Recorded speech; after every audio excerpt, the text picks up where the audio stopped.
দুনিয়ার ছোট ঘর লাগে যদি কারিগর, এই পৃথিবীর কি লাগবে না। সেই কারিগর তো আল্লাহ তাআলা,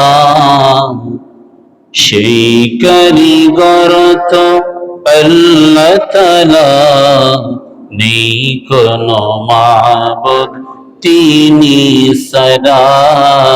লা ইলাহা ইল্লাল্লাহ, লা ইলাহা, লা ইলাহা, লা ইলাহা ইল্লাল্লাহ মুহাম্মাদুর রাসূলুল্লাহ।